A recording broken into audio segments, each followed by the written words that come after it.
এই দেহের একটা অংশ যখন হচ্ছে আঘাতপ্রাপ্ত হয় তখন পুরো দেহটা হচ্ছে মানে ব্যথায় আক্রান্ত হয় এবং হচ্ছে নিদ্রাহীনতায় ভুগে। এই নিদ্রাহীনতায় আজকে আমরা ভুগতেছি না। আজকে জাতি হিসেবে আমরা নিজেদেরকে মুসলিম হিসেবেই পরিচয় দিচ্ছি না, আমরা জাতীয়তাবাদের রোগে আক্রান্ত। আমরা পশ্চিমাদের যেই বিভিন্ন রকমের ফিলোসফি দ্বারা আক্রান্ত। আমাদের যে একটা আকিদা আছে, আমাদের যে কালেমার যেই বাণী লা ইলাহা ইল্লাল্লাহু মুহাম্মাদুর রাসূলুল্লাহ, এই কলেমার ভিত্তিতে হচ্ছে পুরো একটা জাতি গঠিত হয়েছিল একটা সময়। সব কিছু হচ্ছে এটা থেকে উৎসরিত হইতো, সেই কোরআন এবং সুন্নাহ থেকে উৎসরিত হইতো। পৃথিবীর সকল রকমের যেটা বলা যায় রুলস এন্ড রেগুলেশন, একটা জাতি, একটা সিভিলাইজেশন কেন পতন ঘটলো? কারণ ইসলামকে বোঝার ক্ষেত্রে, ইসলামকে জানার ক্ষেত্রে, ইসলামকে ধারণ করার ক্ষেত্রে আমরা হচ্ছে ব্যর্থ। এই কারণে জাতিগতভাবে আজকে আমরা ঐক্যবদ্ধ না। আজকে মুসলিম বিশ্ব হচ্ছে 58টির মতো ভাগে বিভক্ত। সেই ইসলামিক খেলাফত রাষ্ট্র, সেই ইসলামিক খেলাফত ব্যবস্থা যেটা 1924 সাল পর্যন্ত পৃথিবীতে কোনোভাবে হলেও টিকে ছিল, সেই খেলাফত ব্যবস্থা যখন হচ্ছে মুস্তাফা কামাল আতাতুর্ক ব্রিটিশদের দালাল, তার মাধ্যমে হচ্ছে যে পতন ঘটে এবং পরবর্তীতে হচ্ছে যে সেখানের মধ্যে হচ্ছে একটা জাতিরাষ্ট্র গঠিত হয় এবং মুসলিম বিশ্বগুলো একটা একটা করে বিভাজিত হয়ে তারা হচ্ছে যে নিজেরাও আলাদাভাবে একটা জাতিরাষ্ট্রে পরিণত করে, জাতীয়তাবাদে বিশ্বাস করতে শুরু করে যে আমি হচ্ছে বাংলাদেশি, আমি হচ্ছে পাকিস্তানি, আমি হচ্ছে ইরানি, আমি হচ্ছে ইরাকি, আমি হচ্ছে বজনিয়ান, আমি হচ্ছে কাশ্মীরি, আমি হচ্ছে ফিলিস্তিনি। সব জায়গার মধ্যে আমার মূল পরিচয় মুসলিম না, মূল পরিচয় হচ্ছে ওখানকার লোকালিটি, তাও একটা ব্রিটিশদের অঙ্কিত একটা মানচিত্রের ভূমি, এটা ব্রিটিশরা তাদের কলম দিয়ে হচ্ছে এঁকে দিয়ে গেছে। সেই পরিচয় আমরা পরিচিত হচ্ছে। আমরা ব্রিটিশদের গণতন্ত্র দ্বারা হচ্ছে মেসমারাইজ, ও western democracy, as if the Islam has nothing to do with politics. ইসলামের মধ্যে যেন হচ্ছে পলিটিক্যাল কোনো মেথড দেওয়া নেই, পলিটিক্যাল কোনো সিস্টেম দেওয়া নেই। কিভাবে মুসলমানরা 1000 বছর শাসন করছে যখন ডেমোক্রেসি পৃথিবীতে ছিল না? এই ওয়েস্টার্ন যে রিপ্রেজেন্টেটিভ ডেমোক্রেসি, এই ডেমোক্রেসি পৃথিবীতে আসতে হচ্ছে যে যখন হচ্ছে ওয়েস্টের মধ্যে হচ্ছে শিল্প বিপ্লব হয়েছে, যখন ওয়েস্টের মধ্যে হচ্ছে তারা চার্চ থেকে আলাদা হয়ে গেছে, তখন সেকুলারিজমের রেজাল্ট আকারে হচ্ছে ডেমোক্রেসি পৃথিবীতে আসছে। ধর্মনিরপেক্ষতার রেজাল্ট আকারে হচ্ছে পৃথিবীতে ডেমোক্রেসি আছে, যেটা গ্রিকদের মধ্যে একটা লেভেলে প্রচলিত ছিল।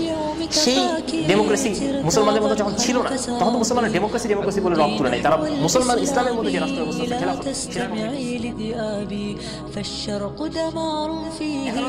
তারা কেন উঠতে পারে? ইসলামের মধ্যে কি চিন্তা আছে, ইসলামকে গভীরভাবে চিন্তা করা, ইসলামকে নিয়ে এবং ইসলাম থেকে বের করে নিয়ে আসা আমাদের জীবনের যত রকমের নিয়ম কানুন আছে, ইজতিহাদ করে, গবেষণা করে, বিশ্লেষণ করে, কোরআন হাদিসকে চর্চা করে, সেই ধারণা আমাদের মধ্যে মানে অব্যাহত না দেখে আজকে হচ্ছে আমরা তাদের দ্বারা এরকম আক্রান্ত, জাতীয়তাবাদ দ্বারা আক্রান্ত। আমরা বিশ্বাস করতে শুরু করছি, যখন আমরা বিশ্বাস করতে শুরু করছি আমরা মুসলিম, আমরা অন্য একটা জাতি, তখন কাফেররা আমাদেরকে হচ্ছে কেকের টুকরার মতো কেটে কেটে হচ্ছে খাচ্ছে।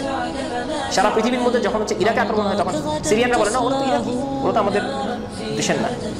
যখন সিরিয়া আক্রান্ত হয় তখন ইরান বলে না ওরা তো আমাদের দেশের না, ওরা অন্য একটা দেশের। তুর্কি বলে যে না ওরা তো অন্য একটা জাতির লোক।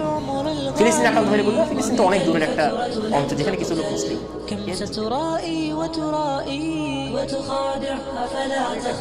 উম্মাহ তৈরি করার যে মেন্টালিটি, একটা খিলাফা, we need states to confront states, এই চিন্তাটা আমাদের করতে হবে এবং এই ডাকটা আমাদেরকে, ঐক্যের ডাকটা আমাদের তুলতে হবে। আমরা যদি আজকে ঐক্যের ডাক না করি, আজকে যদি আমরা হচ্ছে যে মুসলিম উম্মাহকে হচ্ছে ইউনাইটেড করার চিন্তা না করি, দিকে দিকে যদি আলোচনা না করি যে মুসলিম নিডস টু বি ইউনাইটেড, মুসলমানদেরকে ঐক্যবদ্ধ হতে হবে, তাদের রিসোর্সকে ইউনাইট করতে হবে, তাদের আর্মিকে ইউনাইট করতে হবে। সারা পৃথিবীতে প্রায় 50 লক্ষ মুসলিম আর্মি আছে, দিস এ রিয়েলিটি। 50 লক্ষ মুসলমানদের ক্যান্টনমেন্টগুলোতে হিসাব করে দেখা গেছে, জরিপে দেখা গেছে 50 লক্ষ মুসলিম সেনাবাহিনী, প্রশিক্ষিত সেনাবাহিনী আছে তাদের কাছে, মানে আমাদের মতো না, আমরা তো সিভিলিয়ান, তাদের কাছে প্রশিক্ষণ আছে, স্টিল মুসলিমরা ডিফিটেড। মুসলমানরা 150 কোটি জনসংখ্যার মধ্যে, জনসংখ্যার দিক দিয়ে। এরপর কেন মুসলমানরা উইক হচ্ছে? মুসলমানদের চিন্তার দিক থেকে, মুসলমানদের সম্পদের দিক থেকে না, বরং সম্পদ মুসলমানদের পায়ের নিচে আল্লাহ সুবহানাহু ওয়া তাআলা দিয়ে দিয়েছেন। বরং আমরা আমাদের চিন্তা থেকে, আমরা যুবকরা হচ্ছে স্বপ্ন দেখি না যে আমরা একসময় পৃথিবীকে কাঁপাবো, পৃথিবীকে শাসন করবো। আজকে একটা কেমব্রিজ থেকে, হার্ভার্ড থেকে, অক্সফোর্ড থেকে যখন একটা ছেলে পাস করে, একটা নন মুসলিম ছেলে পাস করে, সে চিন্তা করে একটা মাল্টিনেশনাল কোম্পানি সিইও সে হতে পারবে, সে সারা পৃথিবীর মধ্যে তার ব্যবসাকে এক্সপেক্ট করবে, সারা পৃথিবীকে সে নিয়ন্ত্রণ করবে, পলিটিশিয়ানরা তার পকেটের মধ্যে থাকবে। এভাবে সে চিন্তা করে সে বড় হয় এবং ঠিকই হচ্ছে যে হার্ভার্ড থেকে পাশ করা লোকগুলি হচ্ছে আলটিমেটলি রাজনীতি পলিটিশিয়ান হয়। সেইভাবে গ্লোবাল থট চিন্তা করতে পারে, কারণ তাকে হচ্ছে যে ওই ধরনের চিন্তা ছোটবেলা থেকে দেওয়া হচ্ছে। আজকে আমাদের সমাজ ওই চিন্তা আমাদেরকে দিচ্ছে না।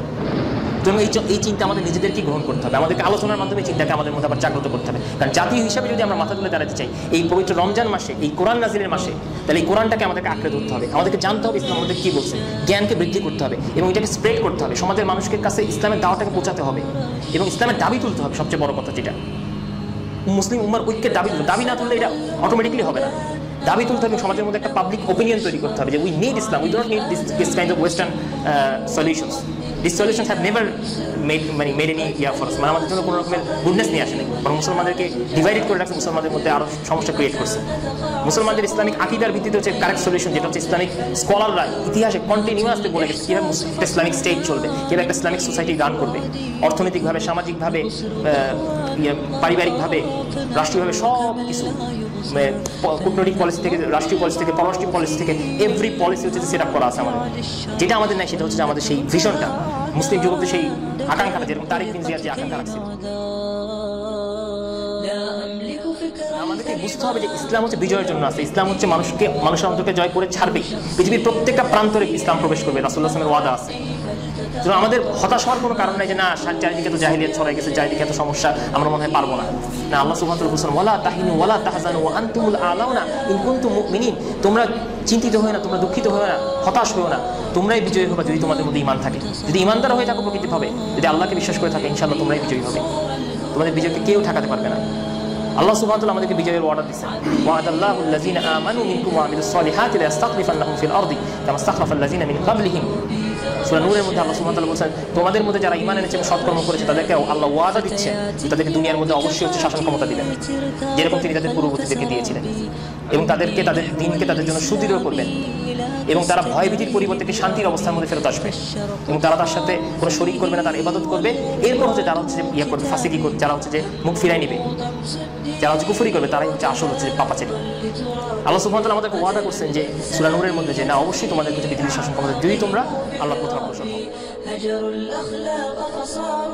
আল্লাহ সুবহানাহু ওয়া তাআলা কোরআনের মধ্যে যেখানে যেই জায়গার মধ্যে আমাদেরকে বলতেছেন, আমাদেরকে অ্যাড্রেস করতেছেন, আমাদেরকে ঐক্যবদ্ধভাবে অ্যাড্রেস করতেছেন, ওয়াক্তাসিমু বিহাবলিল্লাহি জামিআ ওয়া লা তাফাররাকু, তোমরা আল্লাহর রজ্জুকে শক্তিশালীভাবে আঁকড়ে ধরো, পরস্পর বিভাজিত হয়ে যাও না।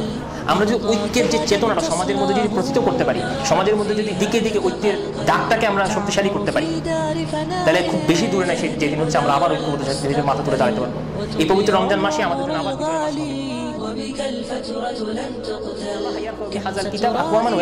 হবে। যে এই আল্লাহ হচ্ছে এই কিতাবের মতো বিভিন্ন জাতিকে উপরে তুলে ধরেন আর বিভিন্ন জাতিকে নিচু করে দেন। এই কিতাবকে যারা আঁকড়ে ধরে তারা উচ্চকিত হয়, আর এই কিতাবকে যারা আঁকড়ে ধরে না তারা নিচে পড়ে যায়। এই মাসে হচ্ছে এই কিতাবকে নাযিল করেছেন আল্লাহ। সুতরাং আমরা যদি সত্যিকার অর্থ হচ্ছে রমজানকে বিজয়ের মাস করতে চাই, রমজানকে আবার সেই গৌরবোজ্জ্বল মাস করতে চাই, আবার সেই জিহাদের মাস করতে চাই, বিজয়ের মাস করতে চাই, তাহলে হচ্ছে আমাদেরকে হচ্ছে যে ঐক্যবদ্ধ একটা জাতির স্বপ্নকে আমাদের সমাজকে দিতে হবে। এরপর আল্লাহ সুবহানাহু ওয়া তাআলা আমাদের জন্য বিভিন্ন রকমের পথ খুলে দিবেন, বিভিন্ন রকমের দরজা খুলে দিবেন, যেখানে আমরা হচ্ছে কাফিরদেরকে পরাজিত করতে পারবো এবং জুলুম অত্যাচার থেকে পৃথিবীকে আবার মুক্ত করতে পারবো, এবং সেই সোনালী যুগের মধ্যে আমরা ফেরত যেতে হবে, যেটা রাসূলুল্লাহ সাল্লাল্লাহু আলাইহি ওয়াসাল্লাম ওয়াদা করছেন। পৃথিবীর প্রত্যেকটা প্রান্তর মা বালাগুল লাইলু ওয়ান নাহার, যেখানে রাত এবং দিন যায়, প্রত্যেকটা জায়গার মধ্যে ইসলাম প্রবেশ করবে ইজ্জত সহকারে। এটা আমাদের জন্য ওয়াদা আছে, কিন্তু আমরা সেই ওয়াদার অংশ হব কিনা। ট্রেন যাচ্ছে, ট্রেন গন্তব্যের দিকে, আমরা ট্রেনে উঠলাম কি উঠলাম না, এটা আমাদেরকে প্রশ্ন করতে হবে। ট্রেনের জায়গায় চলে যাবে, পৃথিবীর ইতিহাস যেভাবে চলার কথা কিয়ামতের দিকে পৃথিবীর ইতিহাস চলে যাচ্ছে। এই কিয়ামতের দিকে আমরা সবাই যাচ্ছি। মানুষের জন্য তার হিসাবের সময় নিকটবর্তী হয়ে গেছে, কিন্তু তারা